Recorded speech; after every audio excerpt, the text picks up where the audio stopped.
as we celebrate Black History Month, I can't help but think about how much of the best music in the world has come from Black artists. Well, I could be biased. Music that moves us, music that lifts us up and tells stories of faith and struggle and triumph. Some of the greatest songs of all times, whether gospel, soul, R&B, jazz, reggae, or even hip-hop, have come from Black musicians who have poured their faith and their history and their experiences into their music. From the spirituals sung in slavery, just like the one that was sung here today, to the powerful gospel of Mahalia Jackson, from Sam Cooke's A Change Is Gonna Come, which is going to be our prayer song for today, to Beyonce's Freedom. Black music has always carried a message of hope and strength and perseverance. And that brings us to Psalm 100 that Laurie read earlier, a short but powerful call to worship for us. And the psalm tells us to shout with joy, to serve with gladness, and to remember who we are in God. And if there's one thing we've seen in Black history, in my history, is that through every trial, through every struggle, through every injustice, we've never stopped singing.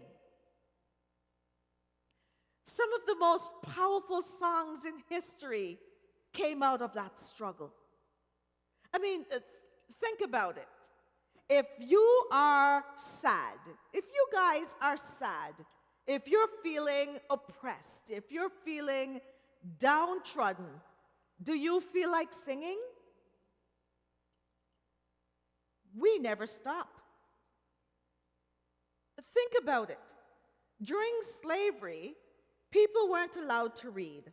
They weren't allowed to gather freely. They weren't allowed to even pray out loud in their tribal language. But they still always found ways to worship.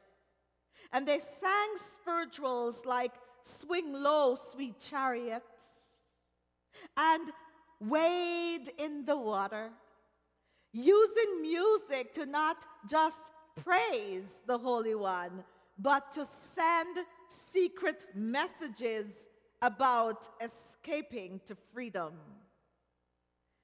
The same spirit carried into gospel music. Mahalia Jackson, one of the greatest gospel singers of all time. Do you guys know Mahalia Jackson? She sang How I Got Over, a song that has become an anthem for the civil rights movement. And it was a reminder that even through hardship, the Holy One brings us through. And when I say us, I don't just mean my people. I'm talking about us. Even now, when we are feeling like we're walking on eggshells, I feel as though the world is walking on eggshells now. Just like Phil says, everything's going to be all right. Even now, we can be assured that our God will bring us through this eggshell moment in history. Today, we hear that message in songs like Kirk Franklin's Smile and Mary Mary's Shackles and Andra Day's Rise Up. These aren't just songs, they are declarations of faith and perseverance. Psalm 100 reminds us that no matter what life throws our way, we are called to make a joyful noise. It doesn't mean that life is easy. It means that we choose worship even when it's hard. We choose worship even when it's hard. We choose praise even when it's hard. We choose thanksgiving even when it's hard. Because worship is powerful. It reminds us that no matter what, the Holy One is still in control. Music is powerful, but worship isn't just about singing on Sundays. Worship is how we live. Praise is how we live. Take Aretha Franklin, for instance. She is known as, what's she known as? The Queen of Soul. The Queen of Soul. But her roots were in gospel music. She never forgot where she came from. Even as Aretha Franklin became a superstar, she kept singing gospel and using her platform to support the civil rights movement. And then there's Sam Cooke, who started in gospel before writing "A Change Is Gonna Come." And this song, that it became an anthem for justice and equality, and I think comfort. His faith wasn't just in his songs, it was in the way he stood up for what was right. So worship and praise and thanksgiving isn't just about the songs we sing, it's about the way we live. If we claim to love God, it should show in the way we serve others. It should show in the way we stand up for what's right. It should show in the way we treat people with kindness. It should show in the way we praise and we worship. So the question is, I've always got a question.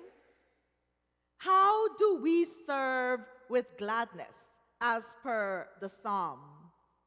How do we as a congregation, how do we as family, how do we as individuals serve with gladness? Maybe it's by reaching out to someone who's struggling. Maybe it's by speaking up when we see injustice, or simply by being someone who spreads joy and hope in our daily lives. Black music has always been about identity, about knowing who we are and where we come from. Music for us has been the way we've been serving in gladness. From jazz to hip-hop, from blues to reggae, Black artists have used music to tell their stories and to claim their space in the world. Curtis Mayfield sang, "People Get Ready," reminding us that we are on a journey of faith. Bob Marley gave us "One Love," calling people to unity and justice. And Beyoncé reminds us in her song "Freedom" that we are strong and we are powerful and we will not be held down. But long before these songs, Psalm 100 already told us the truth, that we are all God's people.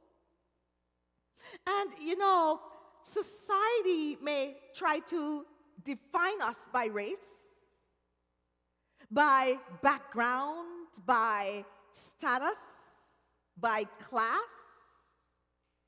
But God defines us as God's own, one people, united. The world may try to diminish our worth, but God has already declared that we are loved and chosen and valuable as one people. So no matter what the world says, we can stand tall knowing who we belong to as one united people. One of the strongest themes in Black music is gratitude, even in the face of struggle. When the world told my ancestors that they had nothing, they sang, "Oh, happy day." When life knocked us down, we got back up with songs like "Never Would Have Made It," a song written by Marvin Sapp.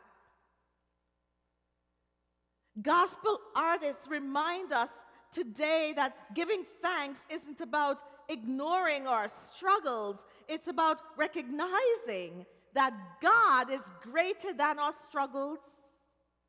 God is greater than our struggles.